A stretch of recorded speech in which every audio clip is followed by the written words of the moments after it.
시편 76장에서부터 78장까지입니다. 78장 전반부, 초반부까지입니다. 그래서 이 본문은 분량이 많지 않기 때문에 시간을 충분히 갖고 각 구절마다 살펴볼 수가 있을 것 같습니다. 76장부터 느기노세 마초 악장에게 아삽의 시 또는 노래. 하나님께서는 유다에 알려주셨으며 그의 이름이 이스라엘에서 위대하시도다. 또한 살렘에는 그의 성막이 있고 그의 처소는 시온에 있도다. 거기서 그가 화살들과 방패와 칼과 싸움을 부수셨도다. 셀라. 너는 전리품의 산들보다 더 영화롭고 존귀하도다. 용맹한 사람들이 약탈당하였으나 그들이 잠을 잤으며 힘센 사람들 중 아무도 손을 쓰지 못하였도다.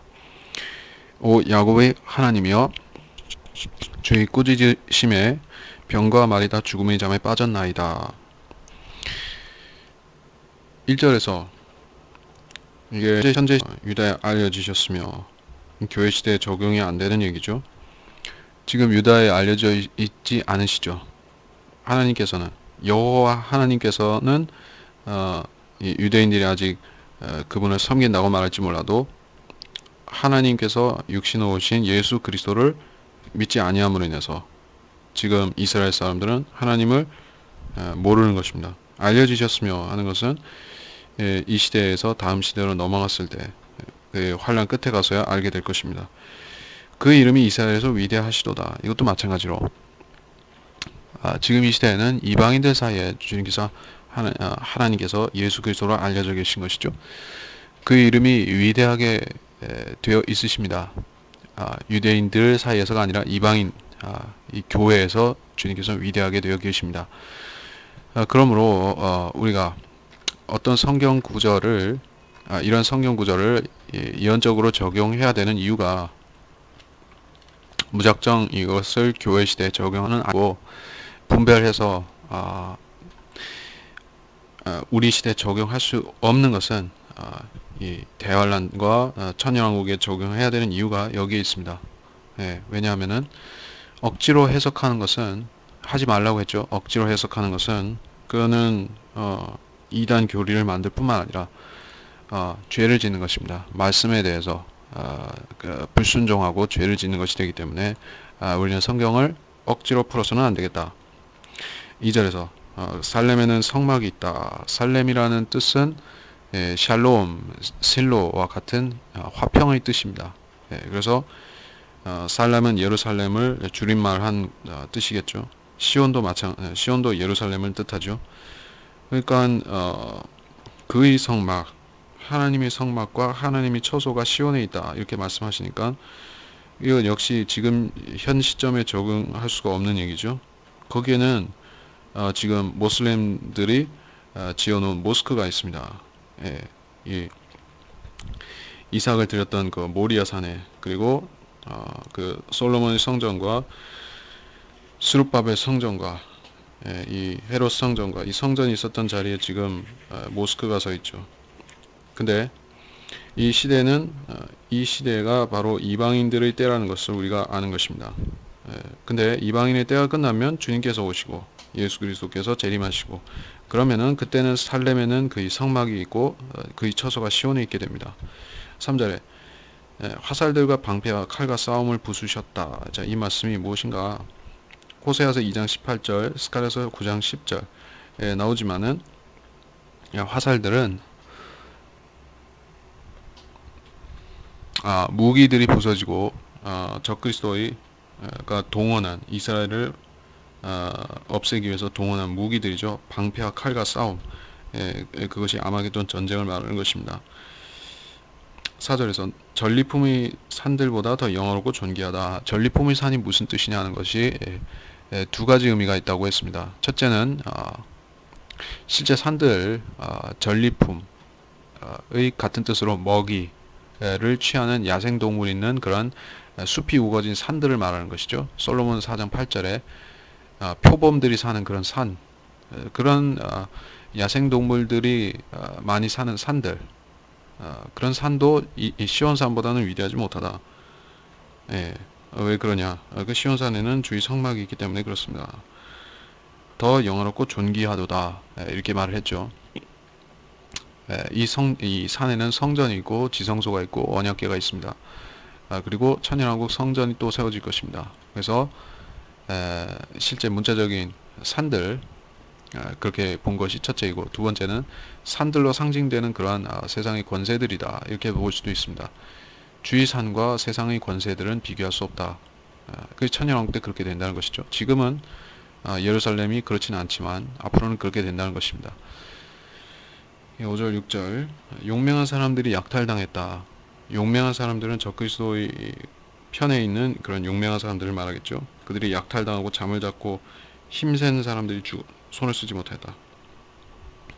용사라 불리는 존재들이 또 있는 것이죠. 거인이었는데 그들은 용사라고도 불렸습니다.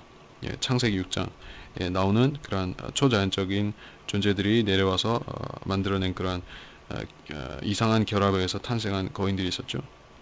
물론 이 용맹한 사람들이라는 것은 아니고 말이 그렇다는 것이죠. 그리고 힘센 사람들. 그러니까 이게 계시록에서도 6장이죠. 6장에서도 6장 말미에서도 이 용사들과 장군들과 이런 자들이 바위 틈에 숨어 있는 것이 나오죠. 이사야서에서도 나오고 1장인가 2장 거기서도 나오고 아무도 손을 쓰지 못하였도다. 이거는 그 대환란 끝에 가서 이 아마겟돈 전쟁 때 그렇다는 것입니다. 6절에 야곱의 하나님이여 이스라엘의 하나님이여와 같은 뜻이죠. 주의 꾸짖으심에 병과 말이 다 죽음의 잠에. 자, 꾸짖으심에, 그러니까 주님께서 내려오셔서 그 말씀하시니까 입에서 빛이 나간다든지 어떤 화살이나 칼 같은 것이 나가는 것이죠. 말씀하시니까 그 말씀이 칼이 되어서 이 병과 말이 죽음의 잠에 빠졌습니다. 그래서 말들만 잠에 빠진 게 아니라 병거도 잠을 잡니다. 이게 상징적인 표현 같이 보이지만은 우리 시대에 적용해 본다면은 병거는 무엇이 되느냐? 엔진이 달린 그런 탈 것이 되겠죠. 어떤 것이냐? 뭐 자동차라든지 뭐 트럭이라든지 혹은 탱크라든지 자주포라든지 이런 뭐 움직이는 병거들이 그런 동력 장치가 달린 그런 병거들이 있는 것이죠. 그래서 병거들이 죽는다는 것은 엔진이 나가버리면은 그 엔진이 파괴되어 버리면은 혹은 연료가 떨어지면 그 병거는 죽는 것이죠. 멈추는 것이니까. 그래서 이 잠에 빠졌다 하는 것은 실제로 적용된다는 얘기입니다. 7절에 주 곧 주는 두려워해야 할 뿐이시니 주께서 한번 노하시면 누가 주의 목전에 서리이까. 주께서 하늘에서 판결을 선포하심으로 땅이 두려워서 잠잠했으니 그때 하나님께서 땅의 모든 온유한 자들을 판단하시고 구원하시려고 일어나셨나이다. 셀라. 진실로 사람의 진노가 주를 찬양할 것이요 진노의 나머지는 주께서 억제하시리이다. 주 너희 하나님께 소원하고 갚으라. 그의 주위에 있는 모든 자들은 마땅히 두려워해야 할 분께 예물을 가져오라. 그가 통치자들의 영을 잘라내시리니 그는 땅의 왕들에게 두려움이시라. 7절은 특별한 해석이 필요하지 않죠. 두려워해야 할 뿐이시니 노하시면 누가 주의 목전에 서리이까. 주께서 노하시고 일어나시고 깨시고 일어나시고 노하셔서 내려오시는 것이 재림이죠. 그렇게 구약에서도 그렇게 표현을 합니다. 그래서 주께서 일어나시면은 노하신다는 것이요. 그러면은 즉시 심판이 임하는 것이죠. 그것이 지상 재림입니다. 8절에 하늘에서 판결을 선포하심으로 땅이 두려워서 잠잠했다. 이렇게 얘기를 하는데 어떤 판결을 선포하시는가? 히브리서 12장 25절이라든가 학계 2장 6절, 시편 50장 3절에서 5절 문자적으로 하늘에서 어떤 판결이 선포가 됩니다. 악한 자들을 판단하는 판결이 되겠고 거기에 성도들을 구출하고 사면하라는 그런 판결이겠죠. 땅이 두려워서 잠잠했다. 자, 땅 자체를 말하는 것입니다. 땅에 속한 자들, 사람들 자체도 두려워하겠지만은 여기서는 문자적으로 땅이 잠잠하다는 것이죠. 그래서 땅은 하나님의 말씀에 순종하는데 사람은 듣지 않습니다. 만물보다 악한 것이 사람의 마음이라고 했기 때문에 이 피조물들 가운데서 사람이 마음이 가장 패역한 것을 우리가 알아야 됩니다. 땅은 잠잠한데 사람들은 거역하죠. 그리고 9절에서 그래서 그때 하나님께서 땅의 모든 온유한 자들을 판단하고 구원하시려고 일어나셨다. 셀라. 온유한 자들이 나왔습니다. 온유한 자들은 가난한 자들이죠. 왜냐하면은 대환란 때는 가난한 자들이 곧 성도들이고 성도들은 이 마태복음 황금률 그리고 산상수훈에서 명령하신 것들을 지키는 그러한 온유한 자들이죠. 그래서 그 행위, 율법에 포함된 것들이 그러한 선한 행위들입니다. 예. 고아와 과부를 돕는 것도 그런 선행이죠. 율법에서 하라고 했습니다. 고아를 도와주고 또 이 과부들을 도와주라는 과부들을 먹여주고 살려주라는 그런 계명이 있습니다. 그래서 그걸 지키면은 온유한 자들이 들어가는 것이죠. 그래서 이 온유한 자들을 구하기 위해서 주님께서 일어나시는데 그러면 재림이 일어납니다. 10절에서 사람의 진노가 주를 찬양하고 진노의 나머지는 억제하신다. 이 의미는 간결하게 이해할 수가 있는 것이죠. 만일에 하나님께서 사람들이 원하는 대로 다 하도록 두신다면 어떻게 되는가? 사람들이 원하는 것은 이 땅에 하나님께서 이 땅을 간섭하지 않고 자기들 마음대로 하는 것이죠. 사람들이 마음대로 하게 되면은 무엇이 되는가? 인간 정부, 이 인간 천년왕국 정부를 세우려고 하겠죠. 그래서 사람의 힘으로 세계 평화를 가져오자 하면서 계속해서 세계 대전을 일으키다가 결국에는 완전히 멸망하겠죠. 만일 여건이 허락된다면은 사람들은 우주로 올라가서 우주 전쟁까지도 벌일 것입니다. 왜냐? 사람들이 죄성을 가졌기 때문에 그들은 화평을 알 수가 없는 것입니다. 그러니까 하나님께서 무작정 하고 사람들이 하고 싶은 대로 하도록 내버려 두실 수는 없는 것이다. 그래서 일정 수준까지는 제멋대로 하게 두시되 사람의 진노가 주를 찬양할 것이요. 그러면서 그 악인들이 진노를 통해서 오히려 하나님이 원하시는 목적을 이루어 드린다. 이 악인들이 사실 자기 욕망대로 행했지만 느부갓네살이라든지 산헤립이라든지 또 카이사 그 외 모든 세상 왕들이 이스라엘을 괴롭히고 박해하고 죽였던 학살했던 그런 왕들이 사실은 하나님의 목적을 이루어 드렸습니다. 그래서 이스라엘에 대한 하나님의 징계를 이뤘죠. 티투스가 와서 했던 일, 안티오쿠스가 에피파네스가 했던 일, 그런 일들이 전부 다 그렇습니다. 적그리스도가 하는 일도 적그리스도가 이스라엘을 심하게 박해하는 것도 결국에 하나님께서 그 이스라엘을 고난의 용광로에서 정련하셔서 그들을 순수하게 만드시는 그 과정에 쓰임받는 것이죠. 그것이 사람의 진노가 주를 찬양하는 것입니다. 주님을 영화롭게 해드린다는 것이죠. 그 악인 자체는 그렇게 하려고 한 게 아닌데 하다 보니까는 하나님을 영화롭게 한 것입니다. 근데 그의 마음은 부패했기 때문에 벌을 받는 것이죠. 진노의 나머지는 억제하신다. 사람들이 하고자 하는 것을 다 이루게는 못하시는 것이죠. 11절에 하나님께 선하고 갚으라 했습니다. 이게 특별한 의미 해석이 필요한 건 아니고 그 주위에 있는 자들이 예물을 가져온다 했습니다. 이것은 천년왕국 때 이스라엘 백성들과 또 주변의 이방인들이 시온에 계신 주님께 와서 경배하고 왕께 예물을 바치는 것.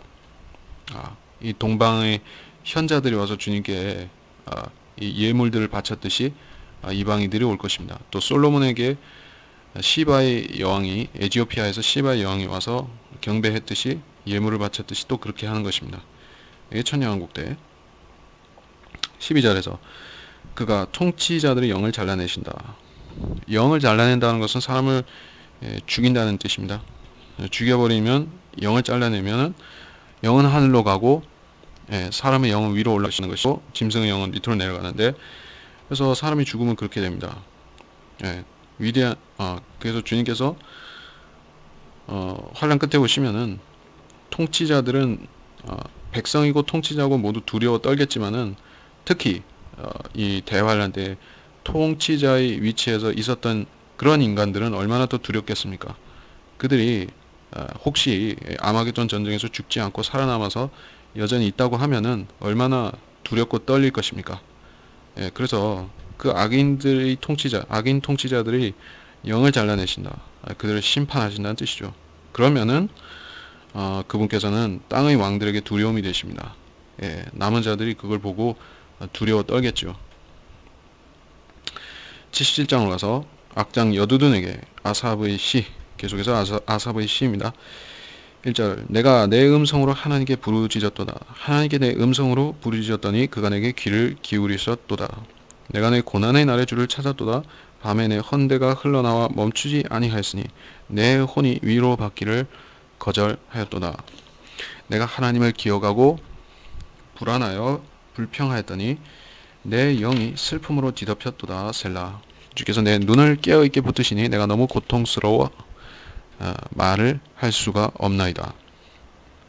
내가 지난 날들 옛 시절의 여러 해를 생각하였나이다. 밤에 내가 내 노래를 회상하고 내 마음에 묵상하며 내 영이 열심히 찾았나이다.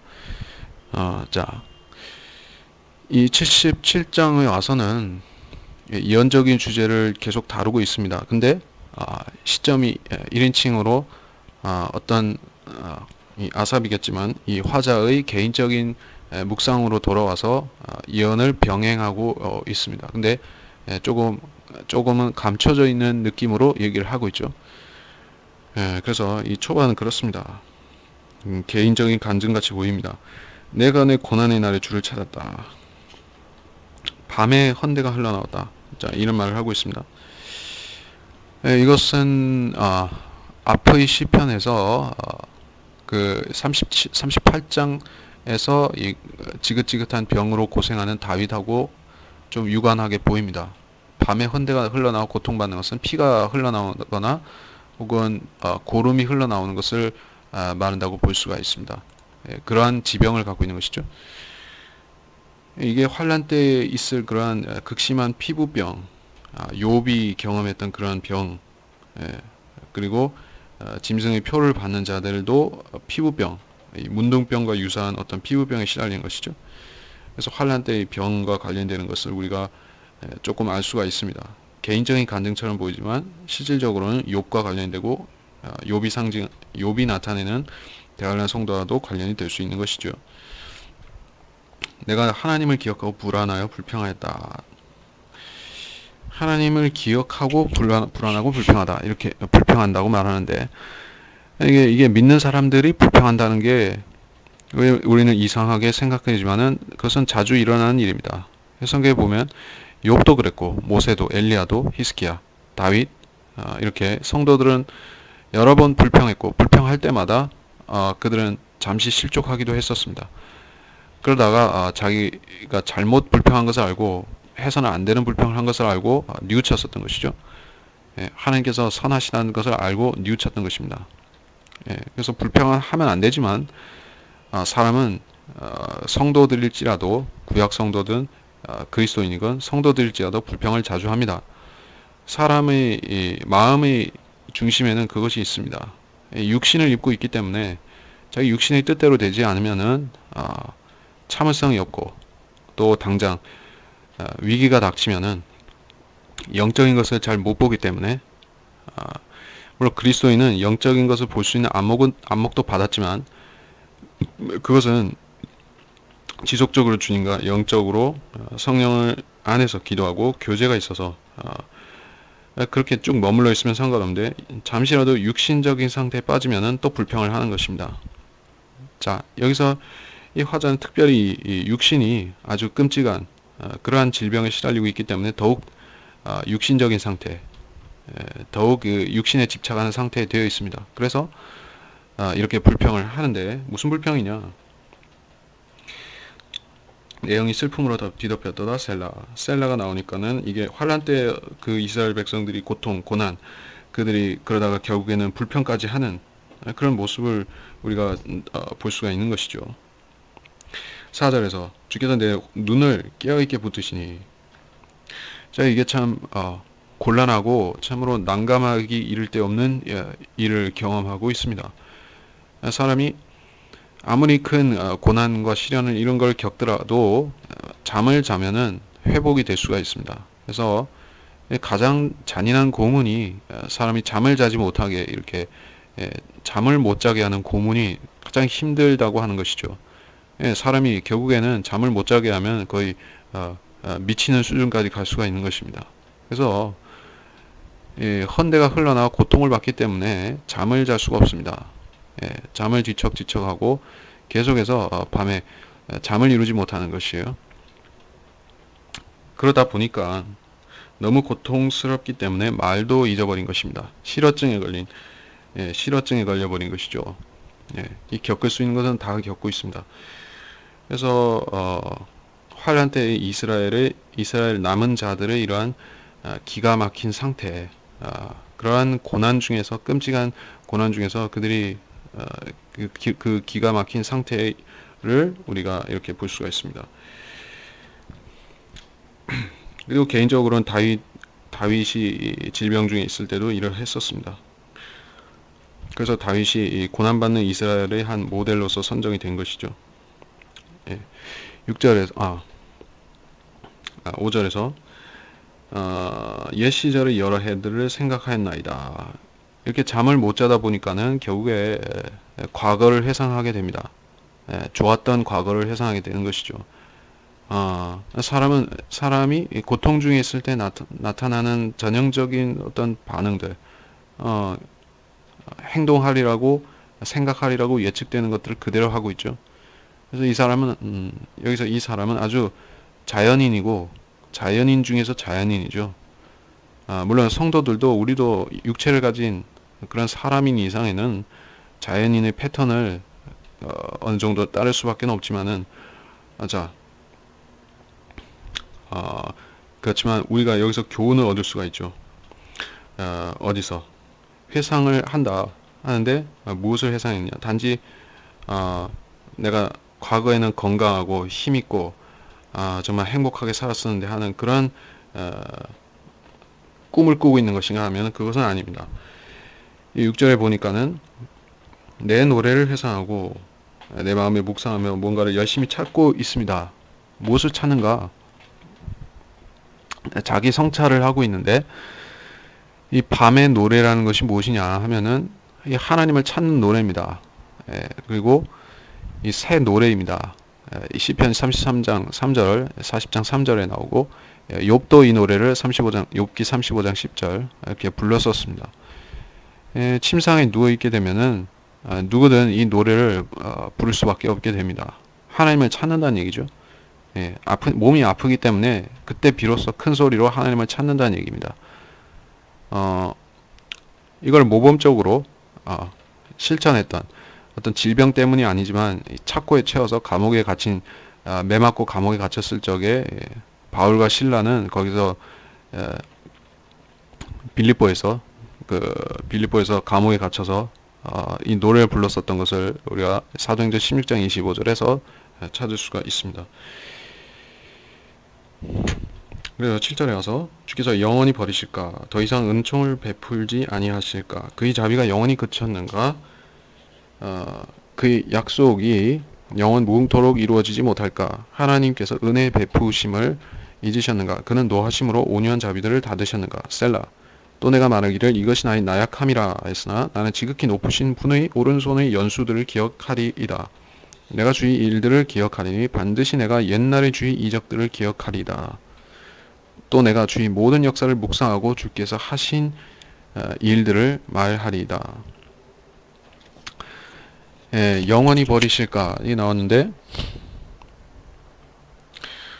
은총을 베풀지 아니하실까? 이 개인적인 고백 같이 보이죠? 그리고 영원히 버리신다는 것은 구약 성도의 시점에서는 그것이 충분히 가능한 것을 우리가 압니다. 하지만 주님께서는 다윗에게는 사무엘 하에 나오지만은 다윗의 확실한 자비를 허락하셨습니다. 예. 그래서 어떤 경우에도 그 자비는 철회하지 않으시겠다고 약속하신 바가 있습니다.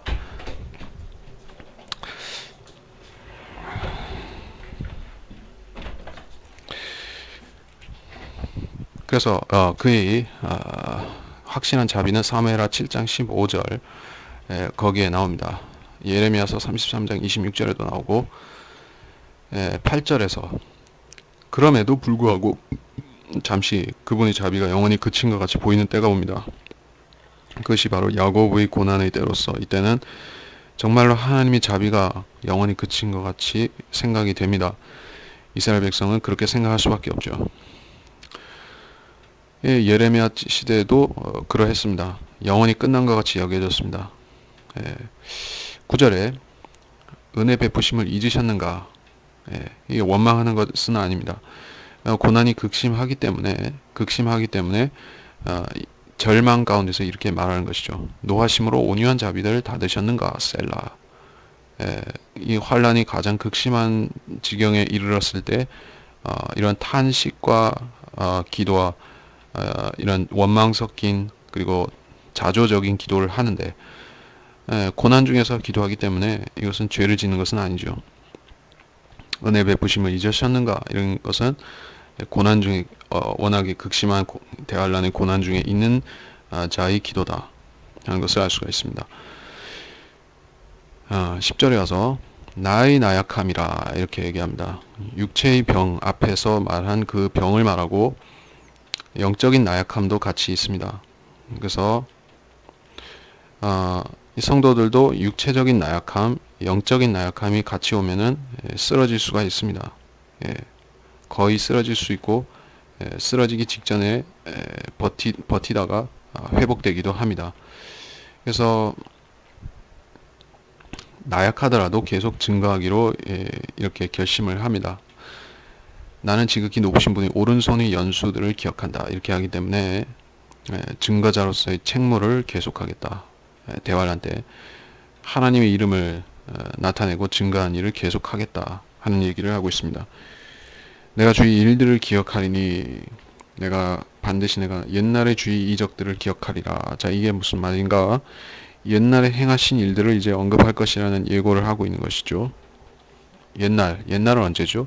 이집트에서 이스라엘을 이끌어내시던 그 날에 행하셨던 일, 그리고 그 일 중에서 특별히 홍해를 가르시고 건너게 하신 그 일을 얘기를 하겠다는 것입니다.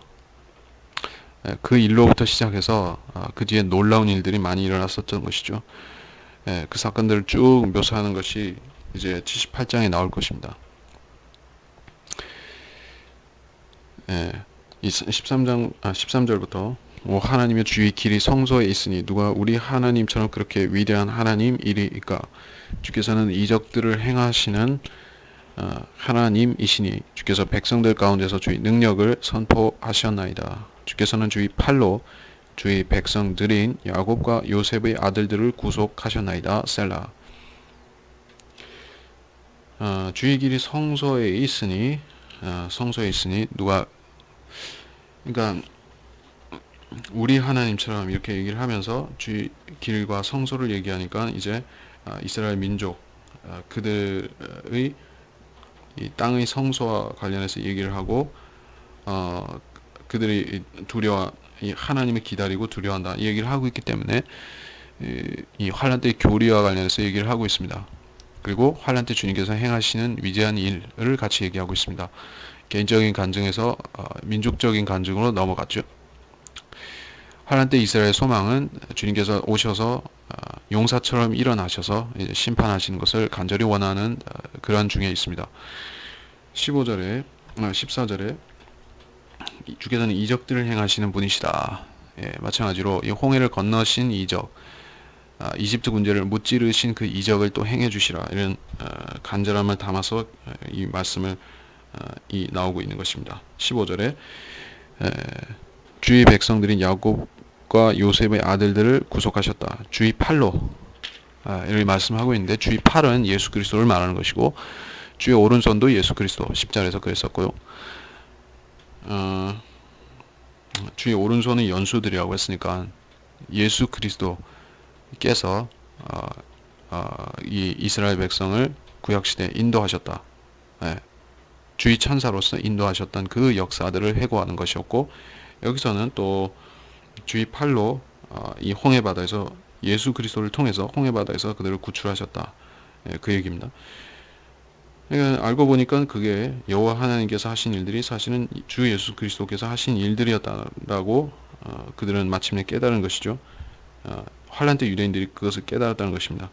16절에서부터 오 하나님이여 물들이 주를 보았나이다. 물들이 주를 보고 물들이 두려워했으며 깊은 곳들도 떨었나이다. 구름들이 물을 쏟아내고 하늘들도 소리를 보내니 주의 화살들도 멀리 나갔나이다. 주의 천둥 소리가 하늘에 있고 번개가 세상을 비추니 땅이 떨며 진동했나이다. 주의 길이 바다에 있고 주의 첩경이 큰 물들에 있었으나 주의 발자취는 알려지지 않았나이다. 주께서는 모세와 아론의 손을 통하여 주의 백성을 양떼와 같이 인도하셨나이다. 이 물들이 나오기 시작하는데 그러면 자동적으로 홍해 바다를 건넌 이적과 연결이 되지 않습니까? 근데 모세 아론이 나오기 때문에 이 홍해 바다에서 하신 일이다. 그 홍해를 가르신 그 사건이다 라고 생각하게 됩니다. 근데 여기서 16절에서 말씀하는 것은 그 이상의 의미를 분명히 알려주고 있습니다. 물들이 주를 보았나이다. 예. 홍해를 물들이라고 표현할 수 있을까요? 근데 물들이 주를 보고 물들이 두려워했으며 깊은 곳들도 떨어나이다. 깊은 곳들이 어디냐 이거죠? 시편 68장 22절, 욥기 41장 31절 32절, 시편 104편 3절 이런 데서 이 깊은 곳은 바다, 지상의 바다를, 지구의 바다를 말하는 것이 아닙니다. 그래서 이 홍해를 건넌 사건도 그 자체가 성취가 아니라 이 대환란 때 주님께서 이 우주적인 기품을 통과해서 땅으로 오시는 사건을 나타내기 위한 하나의 예표적인 사건이었던 것을 우리가 기억해야 되는 것입니다. 홍해 바다를 건너신 것도 그렇고 이 요단강을 가르고 건넌 것도 마찬가지입니다. 예. 그래서 홍해 바다 혹은 요단강입니다.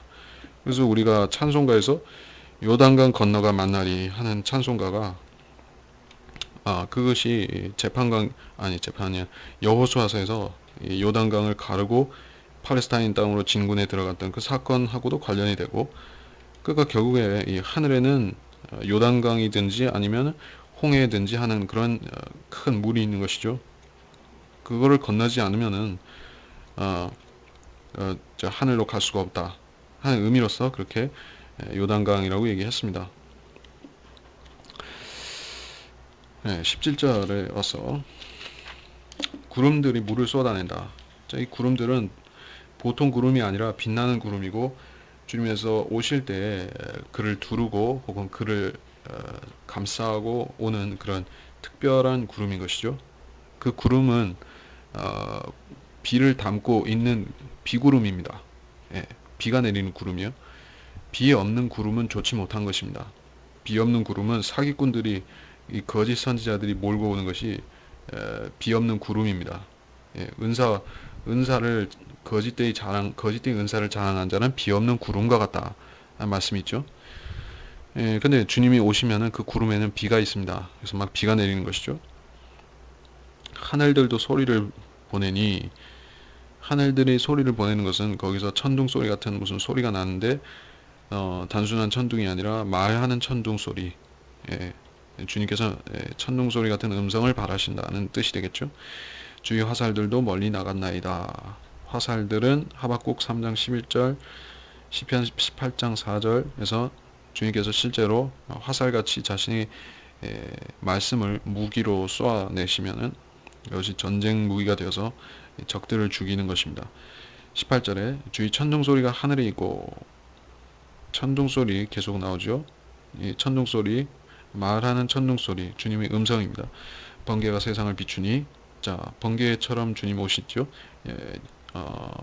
마태복음 24장에 보면 번개처럼 나타나십니다. 그리고 땅이 떨며 진동했나이다. 어떻게 떠는가? 계시록 6장 12절, 8장 5절 보면은 그 엄청난 그 땅에 흔들림, 지진, 그런 변동이 있죠. 그러면은 그 안에 있는 자들이 숨고 그 무너지기를 오히려 구하는 것이죠. 19절에 주의 길이 바다에 있고, 예, 길이 바다에 있다고 했습니다. 여기 홍해바다 건넌 사건이 모형이고 예표라고 했습니다.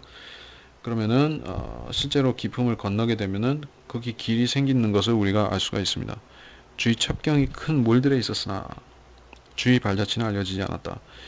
첩경이고 이것은 큰 물들에 있습니다. 예, 주의 발자취는 알려지지 않았다. 주님께서 언제 어떻게 이 큰 물을 건너오실지는 누구도 모르는 것이죠. 아마 우리가 셋째 하늘 둘째 하늘을 보지 못하기 때문에 그 물이 얼마나 엄청난 물인지 모르기에 망정이지, 실제 볼 수 있다면 홍해 바다는 아무것도 아닌 것이죠. 그 물을 어떻게 건널 수 있을까? 거기다 다리를 놓아야 되느냐? 다리를 놓을 수가 없죠. 아니면은 거기에 뚫고 나올 수 있는 뭐 우주선 같은 거로 통과할 수 있느냐? 그럴 수가 없을 것입니다. 엄청난 물이죠. 그리고 근데 그거를 일순간에 통과하시는 것을 보면은 주님께서 물을 갈라져라 하고 이렇게 명령하시려는 것을 우리가 짐작할 수가 있습니다.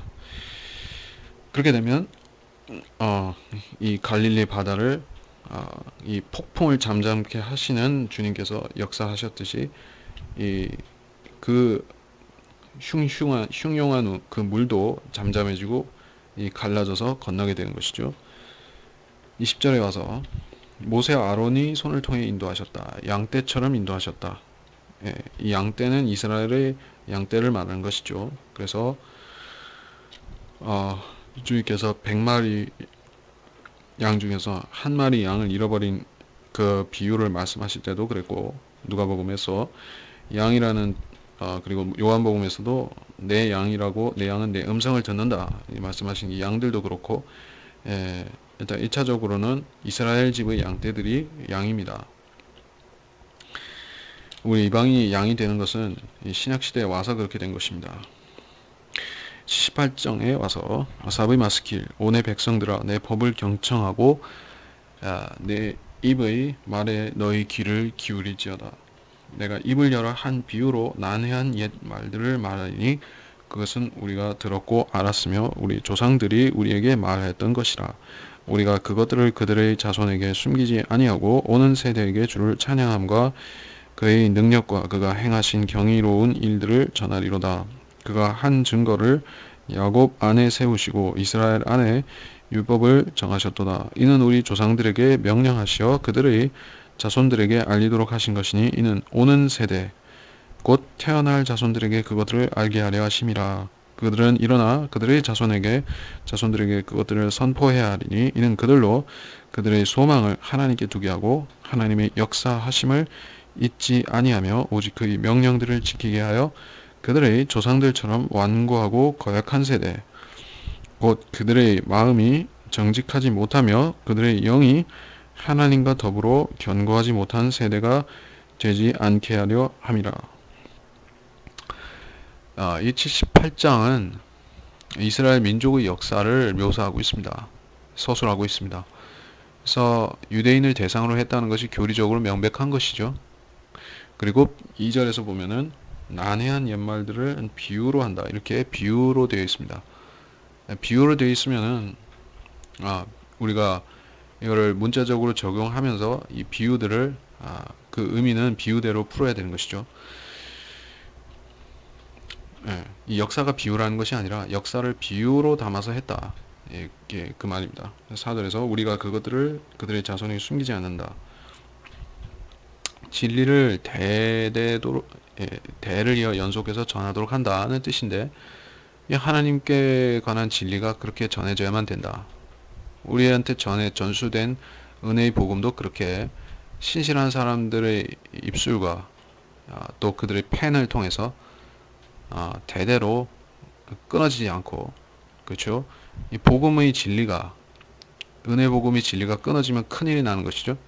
근데 하나님께서 매 시대마다 신실한 하나님의 그러한 종들과 사역자들과 또 성경 교사들을 신실한 교사들을 일으켜 주셔서 또 그 사람들을 통해서 이전 시대에서 이후로 이게 진리 말씀들이 계속 전해지도록 하신 것이고 더 잘 전해지고 더 향상된 계시도 전해지도록 그렇게 은혜를 주시는 것이 주님께서 이 교회 시대에 해오셨던 일이다. 구약 시대도 마찬가지로 그들은 이 구약 성경을 목숨을 걸고 지켜서 그것이 후대에 계속 전해지도록 했었던 것입니다. 그들은 자기들이 그 하고 있는 그 일의 중요성을 그러니까 그것이 무엇이 얼마나 중요한 것인지는 다 몰랐다 할지라도 그렇게 했습니다. 하나님께서 시키셨기 때문에 말씀들이 이렇게 우리 앞에 와서 보존된 말씀들이 와서 우리한테 읽혀지지 않으면은 누가 장차 있을 일들 대환란이라든지 지금 천년왕국 통치라든지 이런 장차의 일들을 누가 신빙성 있게 누가 말할 수 있는 것입니까? 누가 장차의 일들을 그것이 확실히 맞다고 가르칠 수가 있습니까? 이 역사라는 것은 지나간 일들일 뿐이지 우리가 앞으로의 일들을 역사를 가지고 예상은 할 수 있어도 역사 우리 스스로가 인간 스스로가 역사를 근거로 해서 예언을 할 수가 없는 것입니다. 예. 앞으로도 비슷한 일이 일어날 것이다 라는 식으로밖에 추측을 할 수밖에 없는 것이죠. 근데 이스라엘의 역사에 있어서는 과거에 있었던 일 중에서 앞으로 되풀이되는 것들이 많이 있습니다.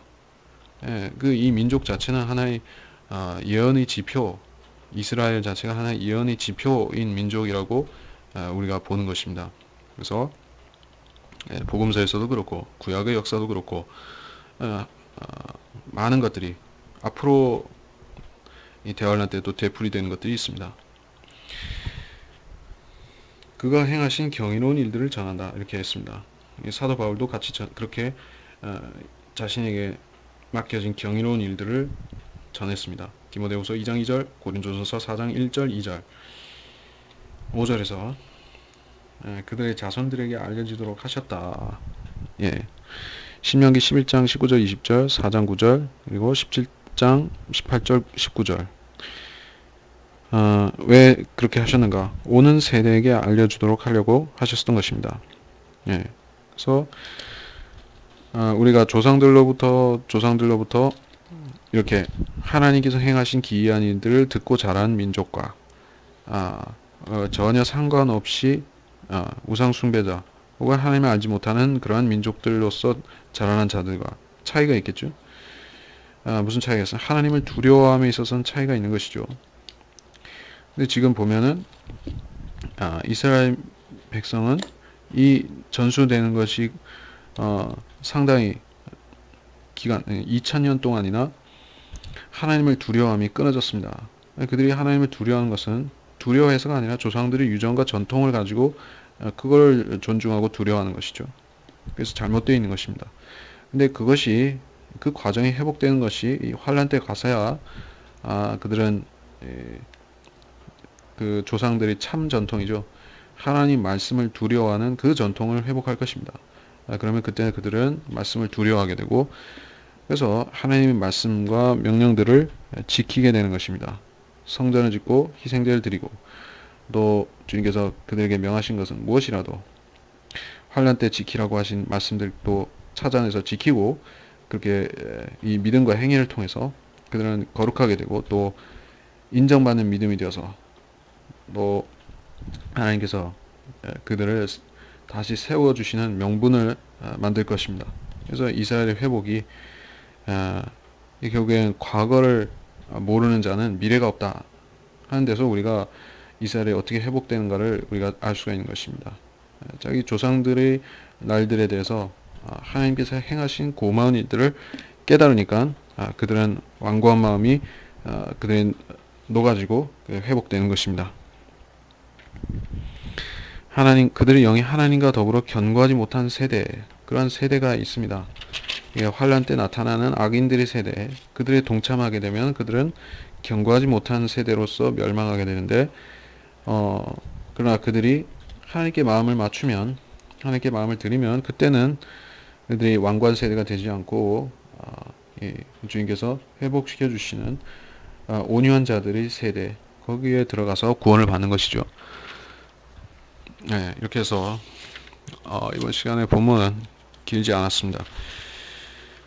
근데 이 76장에서 76장에서 인상적인 구절이 나왔었던 것이죠.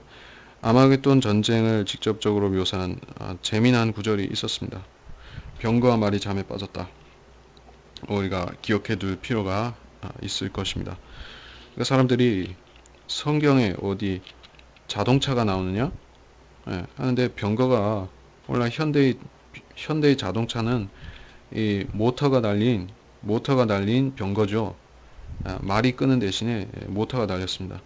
그리고 이 원동기의 그 힘을 표시하는 단위로 마력을 쓰죠. 마력, 호스 파워죠. 호스 파워.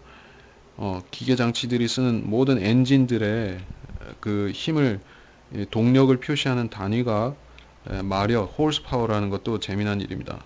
그러니까 사람들이 자기도 모르게 성경에서 말을 따와서 붙여서 쓰고 있는 것이죠. 그러니까 이것은 병거인 것이에요. 우리가 흔하게 타고 다니는 그 자동차니 뭐 오토바이니 뭐 트럭이니 이런 것들이 버스니 이런 것들이 전부 다 이런 것들이 다 옛날식으로 보자면은 어떤 그때는 마차였고 지금은 자동차죠. 그리고 이 전쟁 그러한 병거도 지금은 탱크나 그러한 뭐 혹은 장갑차 같은 식으로 바뀌었죠. 말이 끌지 않고 대신에 이 엔진이 끌고 있는 것이죠. 그러니까 그 엔진이 죽어버리면 지금도 엔진이 죽는다 이런 표현을 쓰지 않습니까? 시동이 꺼진다, 시동이 죽는다, 엔진이 죽었다, 뭐 이렇게 표현을 하는 것입니다. 심장이 멎듯이 그렇게 표현을 하는 것입니다. 그러니까 이 성경이 구닥다리다 뭐 말하는 사람들은 사실 성경을 잘 연구하지 않고 부주의한 생각으로 자기 생각으로 그렇게 부주의하게 보다 보니까는 성경이 구닥다리로 보인 것입니다만 성경은 시대에 매이지 아니한다 뿐만 아니라 앞으로 있을 일들을 성경의 방식으로 다양하게 예언을 한 것입니다. 이 점을 우리가 상기하고 넘어가야 될 것입니다. 이렇게 해서 이번 시간을 마치겠습니다. 하나님 아버지, 이번 시간을 통해서 역시 대환란에 대한 시편, 환란 때 고난을 받는 이스라엘을 주님께서 위로하시고 구속하시는 76장의 시편, 그리고 77장에서 욕과 같은 시련과 고난 중에 있는 그리고 밤의 노래를 부르며 위안을 받는 그 환란 성도들의 모습을 보았습니다. 그리고 그들을 마지막에 그들을 인도하셔서 홍해 바다를 건너 구출하시듯이 홍수에서 구해 주셔서 또 그들을 구원받은 자들의 회중에 두시는 그런 역사를 보게 해주셨습니다. 78장에서는 이제 주님께서 이스라엘에 행하신 과거의 이적들과 놀라운 역사들을 보여주심으로 인해서 앞으로 대환란 때 행하실 더 크고 놀라운 일들을 이제 보여주시려는 것입니다. 주님, 우리가 왜 성경을 유대인과 교회와 이방인으로 나눠서 읽어야 되는지 우리한테 이로써 깨우침을 주시는 줄로 압니다. 우리가 이것을 구분하지 아니하면 또 이스라엘의 일들을 그러니까 이스라엘에게 돌리지 아니하면 우리는 성경을 알 수가 없습니다. 그리고 주님께서 왜 그들을 주님께서 고집스럽게 주님을 믿지 아니하는 그들을 계속해서 붙잡고 계시는지 그 이유를 깨달을 수가 없는 것입니다. 주님께서는 여전히 이스라엘을 붙잡고 계시며 또 그들의 회복의 날까지 그들을 불꽃 같은 눈으로 감찰하시며 그들이 회개하도록 계속 촉구하시는 것입니다. 그 일은 결국에 대환란 끝에 가서 해야 될 것입니다. 주님, 우리는 그들처럼 완고한 마음이 아니라 부드러운 마음으로 우리가 예수 그리스도의 은혜의 복음을 믿었을 적에 우리는 살 같은 마음으로 주님 앞에 나왔습니다. 우리의 마음은 할례 받았으며 우리는 완고한 생각이 아니라 주님께서 저희를 이끄시는 대로 우리는 예수 그리스도의 신부가 되기 위하여 예비된 자로서 사는 그러한 축복된 생애를 이 지상에서 살고 있습니다.